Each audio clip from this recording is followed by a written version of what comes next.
찾아보겠습니다. 사도행전 6장 1절에서 7절입니다. 195면입니다. 사도행전 6장 1절에서 7절 말씀 함께 읽겠습니다. 그때 제자가 더 많아졌는데 헬라파 유대인들이 자기의 과부들이 매일의 구제에 빠짐으로 히브리파 사람을 원망하니 12사도가 모두 제자를 불러 이르되 우리가 하나님의 말씀을 쫓아놓고 접대를 일삼는 것이 마땅하지 아니하니 형제들아 너희 가운데에서 성령과 지혜가 충만하여 칭찬받는 사람 7을 택하라. 우리가 이 일을 그들에게 맡기고 우리는 오로지 기도하는 일과 말씀 사역에 힘쓰리라 하니 온 우리가 이 말을 기뻐하여 믿음과 성령이 충만한 사람 스데반과 또 빌립과 브로고로와 니가노르와 디몬과 바메나와 유대교에 입교했던 안디옥 사람 니골라를 택하여 사도들 앞에 세우니 사도들이 기도하고 그들에게 안수하니라. 하나님의 말씀이 점점 왕성하여 예루살렘에 있는 제자의 수가 도심이 많아지고 거대한 제사장의 무리도 이 도에 복종하니라. 내용은 일꾼을 세운 예루살렘 교회라고 하는 제목으로 잠시 말씀을 생각해 보겠습니다. 초대 예루살렘 교회는 급속하게 부흥했습니다. 그것은 성령님이 함께 하시고 역사하셔서 되어진 일이었습니다. 또한 사도들의 수고와 섬김이 함께 있었습니다. 우리가 신앙생활을 하고 있는 이 시대에는 큰 부흥의 역사가 없는 것처럼 보입니다. 요즘에는 코로나 바이러스의 영향을 받은 이유로 교회가 약화되고 또 영향력도 과거에 비해서 줄어든 것처럼 보입니다. 하지만 우리는 초대교회처럼 부흥을 사모하고 말씀의 부흥과 복음의 확산을 위하여 기도해야 합니다. 영적 부흥은 언제든지 일어날 수 있습니다. 교회의 부흥과 영적 각성은 하나님이 친히 이루시는 일이기 때문에 인간의 노력만으로 되지는 않습니다. 성도들의 섬김과 헌신에 성령님의 역사가 함께해야 영적인 각성과 부흥이 나타날 수 있습니다. 그런데 이 예루살렘 교회의 부흥과 함께 어려운 일이 생겼습니다. 사도들이 지도하고 교회를 이끌어갔지만 힘든 일이 발생했습니다. 사탄은 교회의 부흥을 못마땅하게 여깁니다. 또 교회 안에 분쟁과 다툼이 일어나도록 만듭니다. 교회가 자라가고 은혜가 충만한 그때 문제가 생길 수 있음을 우리는 알아야 합니다. 그 어려운 문제를 해결하고 교회가 아름답게 성장하고 영혼을 살리는 사역을 더 잘 감당해 나가도록 해야 합니다. 사도들은 예루살렘 교회가 구제 문제로 다툼이 생겼을 때 그것을 슬기롭게 대처했습니다. 즉 좋은 일꾼을 세움으로 문제를 해결하려고 했습니다. 그 사도들의 노력은 성공적이었습니다. 사도들의 슬기로운 대처 방안은 우리에게도 좋은 가르침을 줍니다. 우리는 본문을 통해 교회의 지속적인 부흥이 가능했던 이유를 알 수 있습니다. 본문을 보면 부흥 이후에 생길 수 있는 어려움을 어떻게 타개해 나갈 수 있는지를 깨닫게 됩니다. 사도들은 예루살렘 교회에서 일꾼을 세움으로 교회의 분쟁과 어려움을 해결해 나갔습니다. 요즘의 교회들 가운데에도 일꾼을 세우는 과정에서 좋지 못한 일이 일어나서 성도들 사이에 문제가 생기는 일이 발생하기도 합니다. 그래서 아주 심한 경우에는 교회가 나누어지기도 합니다. 이런 일을 보면서 우리는 초대교회가 일꾼을 선출한 그 과정을 살펴보고 우리의 교훈으로 삼아야 합니다. 하나님이 초대교회 성도들에게 주신 지혜와 판단력을 오늘 우리 시대에도 주시기를 사모해야 합니다. 첫 번째로 초대 예루살렘 교회에 문제가 생겼습니다. 본문 1절 앞부분에 그때에 제자의 수가 많아졌는데 라고 했습니다. 이것은 교회가 크게 성장했다는 이야기입니다. 성령님이 크게 역사하시고 사도들이 힘을 다하여 사역함으로 큰 부흥의 열매가 나타났습니다. 특별히 사도행전을 기록한 누가는 그리스도인들에 대하여 처음으로 제자라고 하는 단어를 사용했습니다. 이것은 그리스도인들의 성숙을 암시하는 것입니다. 그들이 본격적으로 주님이 가신 길을 잘 따라갔다는 뜻입니다. 이제 교회는 더욱 성장해 가고 보다 더 튼튼한 체계를 갖추어 가게 되었습니다. 그리스도인들의 숫자만 늘어난 것이 아니라 그들의 영적으로 살아감으로 교회가 참 건강해져 갔습니다. 이런 상황에 문제가 생겼습니다. 그것은 헬라파 유대인들이 자신들의 과부들이 구제에서 제외되므로 히브리파 유대인들을 원망한 것입니다. 헬라파 유대인이란 헬라어를 사용한 유대인으로 헬라 땅에서 살았던 유대인들이었는데 일생의 마지막을 고국에서 지내기 위하여 유대 땅으로 돌아온 사람들입니다. 그리고 히브리파 유대인은 원래부터 유대 땅에서 살던 히브리 말을 사용하던 유대인들입니다. 헬라파 유대인들은 자신들의 나라에 돌아왔지만 히브리파 유대인들에게서 정서적으로나 경제적으로 박탈감과 서운함을 느꼈을 것입니다. 특히 당시에 홀로 살아가던 과부들은 생계를 이어갈 만한 직업이 없었습니다. 그래서 당시 유대 사회에서는 율법의 가르침에 따라 가난한 사람들을 도와주는 제도를 가지고 있었습니다. 교회에서는 이 제도를 빌려와서 가난한 사람들을 구제했습니다. 그렇지만 교인 수가 빨리 늘어나면서 일손이 모자라다 보니 헬라파 유대인 과부들을 구제하는 일이 좀 소홀하게 진행이 되었습니다. 그래서 헬라파 유대인 과부들은 어려움을 겪게 되었습니다. 즉 교인들이 많아지다 보니 상대적으로 소수였던 그들을 제대로 돌아보지 못했다는 이야기입니다.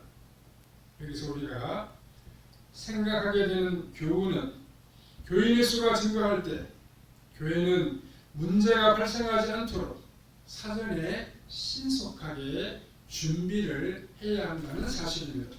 우리는 교인의 수가 늘어나는 것만으로 만족해서는 안 됩니다.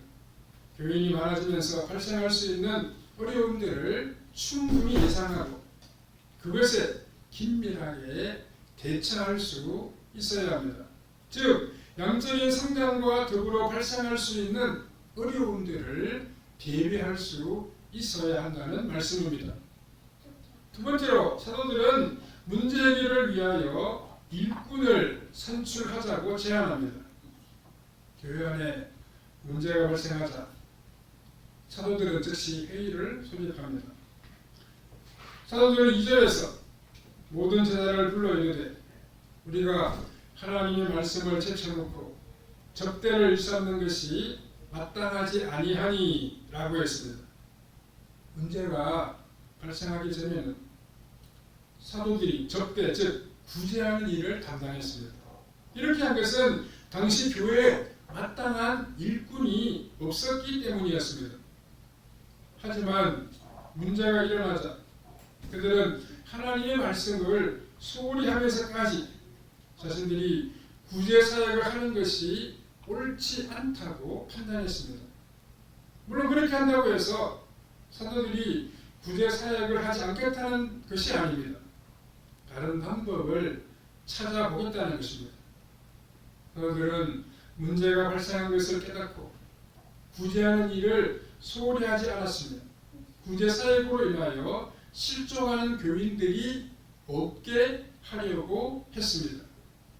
이것이 교회의 직분자들이 갖추어야 할 자세입니다. 교회 안에 어떤 문제가 발생하면 즉시 그 이유를 파악하고 조치를 취하려고 노력해야 합니다. 비록 소수의 헬라파 유대인들이 서운하게 여겼지만 많은 신자들이 교회 안에 생김으로 헬라파 유대인들의 문제가 가려질 수도 있었습니다. 하지만 성도들은 그들을 어려움에 방치하지 않고 그들의 필요를 채워주려고 했습니다. 이처럼 교회 직분자들은 교회 안에 소외되어 있고 어려움을 겪는 사람들을 항상 돌봐주어야 합니다. 사도들은 교인들에게 7명의 일꾼을 세우자고 제안합니다. 그리고 일꾼이 갖추어야 할 덕목을 제시하고 있습니다. 3절에 보면 그 덕목은 성령과 지혜가 충만하고 칭찬받는 삶을 살아가는 사람입니다. 성령과 지혜는 원인과 결과의 관계입니다. 즉 성령이 충만해지면 지혜도 당연히 충만하게 됩니다. 그리고 그런 사람들은 하나님과 다른 사람들에게 칭찬을 듣게 됩니다. 따라서 일꾼의 자격은 하나님의 인정을 받는 사람이며 또한 다른 사람들로부터 좋은 평판을 듣는 사람입니다. 이것은 참 중요합니다.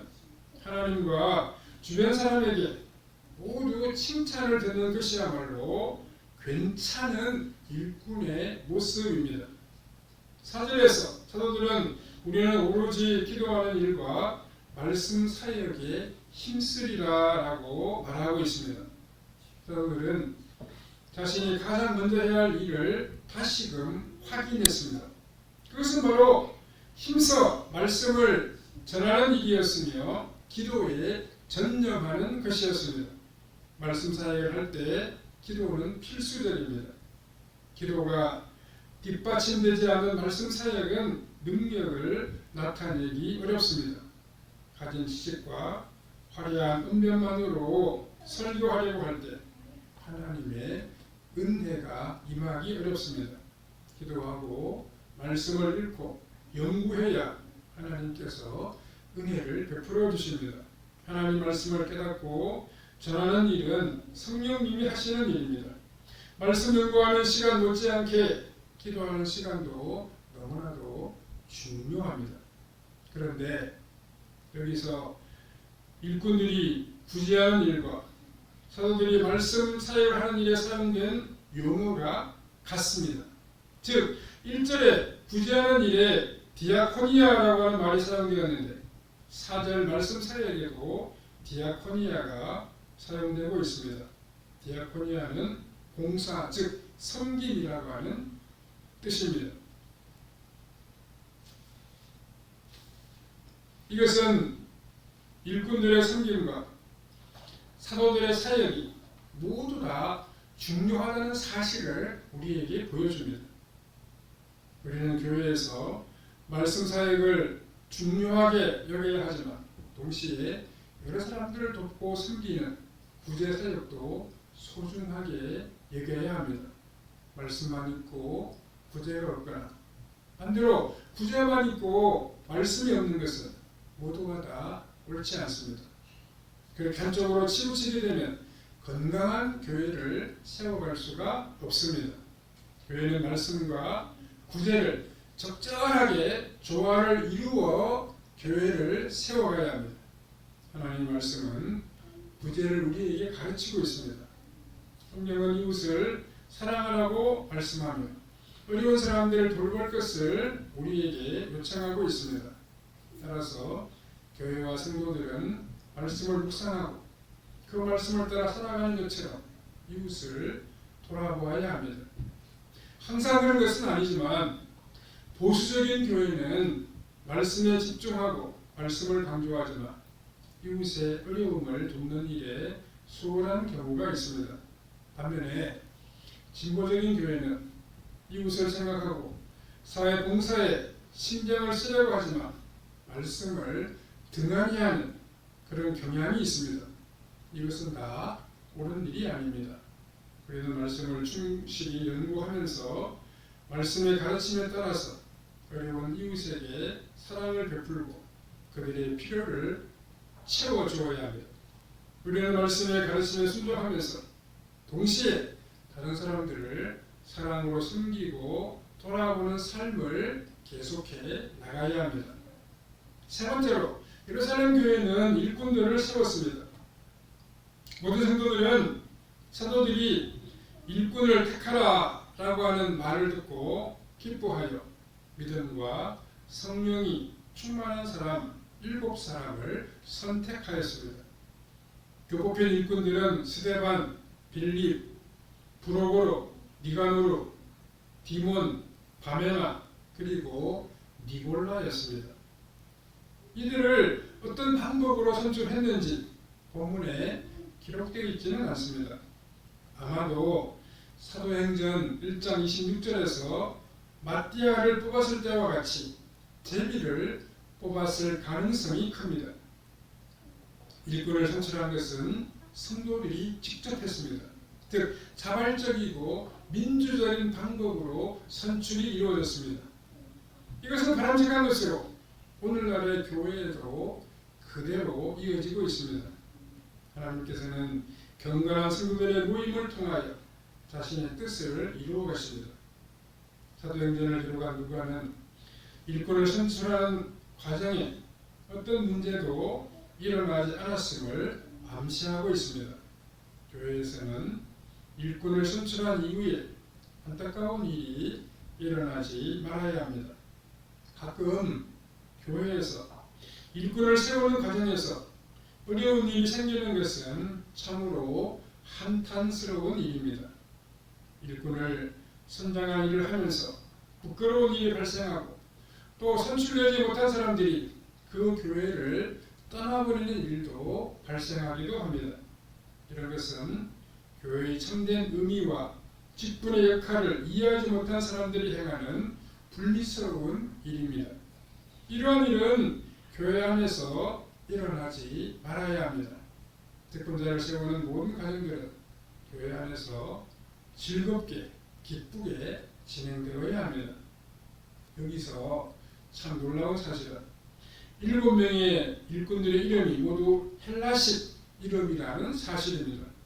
물론 이들이 모두 다 헬라파 유대인들인지는 우리가 알 수가 없습니다.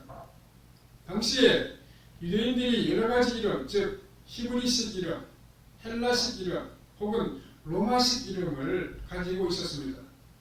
이들 중에 최소한 니골라와 스데반은 헬라파 유대인임이 분명합니다. 니골라는 본문 5절 후반부에 보면 유대교에 입교했던 안디옥 사람 니골라라고 했기 때문입니다. 또 스데반은 본문에 이어지는 9절에 보면 헬라파 회당에서 사역하였기 때문에 헬라파 유대인으로 볼 수 있습니다. 아무튼 우리는 7 일꾼들이 헬라파 유대인들의 입장을 대변해 줄 수 있는 인물이라고 하는 사실을 알 수 있습니다. 초기의 그리스도인들이 헬라파 유대인들의 사정을 알고 그들의 입장을 대변할 수 있는 인물을 선출했다는 것은 우리에게 귀감이 되고 있습니다. 그들은 약자의 입장을 이해하고 그들을 위해서 일할 수 있는 사람들을 선출했습니다. 이것은 요즘 돈이 많고 사회적인 지위가 있는 사람들을 교회 일꾼으로 뽑으려고 하는 경향과는 대조를 이루고 있습니다. 교회에서의 일꾼 선출은 세상에서 하는 것과는 조금 달라야 합니다. 우리는 성령과 지혜가 충만할 뿐만 아니라 어려운 사람들을 이해하고 그들을 돌볼 수 있는 사람들을 일꾼으로 세워야 합니다. 그것이 바로 하나님의 뜻이기도 합니다. 일꾼들을 세우고 사도들은 구제와 관련된 일들을 다 이 새롭게 세운 일꾼들에게 맡겼습니다. 그리고 사도들은 오로지 기도하는 일과 말씀 사역에 온 힘을 다했습니다. 그러자 하나님의 말씀이 점점 왕성해지고 제자들의 수가 더 심히 많아졌다고 했습니다. 말씀은 사람들을 변화시키며 더 많은 사람들을 주님께로 돌아오도록 만듭니다. 말씀을 능력 있고 바르게 전할 때 교회는 부흥하게 되어 있습니다. 더욱이 사도들의 말씀 증거로 많은 제사장의 무리도 회심하였다고 성경이 말씀하고 있습니다. 당시 유대의 제사장들은 그 수가 수천 명이나 되었기 때문에 이러한 언급은 유대교의 붕괴를 뜻하는 것은 아닙니다. 제사장들은 유대의 가르침에 젖어있던 완고한 사람들이기 때문입니다. 그러므로 누가는 제사장들이 회심했다는 사실을 언급하므로 사도들의 말씀 사역이 얼마나 강력하였는지를 우리에게 보여주고 있습니다. 교회는 성령과 지혜와 믿음이 충만한 일꾼들을 세워야 합니다. 그리고 제가 경사를 따라 이를 나누어 감당함으로 주님의 교회를 든든하게 세워야 합니다. 우리는 우리의 주어진 교회 현장에서 말씀에 순종하고 또 다른 사람들을 섬김으로 교회를 든든하고 아름답게 세워가는 복된 일꾼들이 되어야 할 것입니다.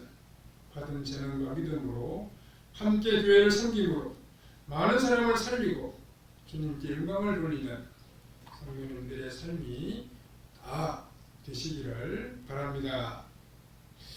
은혜로우신 하나님 감사합니다. 우리 모두가 교회를 위하여 순종하며 일할 수 있도록 은혜 베풀어 주시옵소서. 말씀을 전하는 자는 말씀 전하고 말씀 연구에 충실하게 해주시고 모든 일꾼들은 또한 교회를 섬기고 이웃들을 돌아보고 다른 성도들을 마음을 다해 사랑으로 섬기는 복된 사역을 감당하게 하여 주시옵소서. 말씀과 기도와 봉사가 조화를 이루므로 우리 교회 더욱더 아름답게 살아가게 해주시고 많은 사람을 살리는 은혜로운 사역들이 진행되도록 은총 베풀어 주시옵소서. 이번 한 주간도 주의 말씀을 따라 진리 가운데 걸어가는 우리의 발걸음이 되게 해주시기를 원하옵고 예수님의 이름으로 기도하옵나이다. 아멘.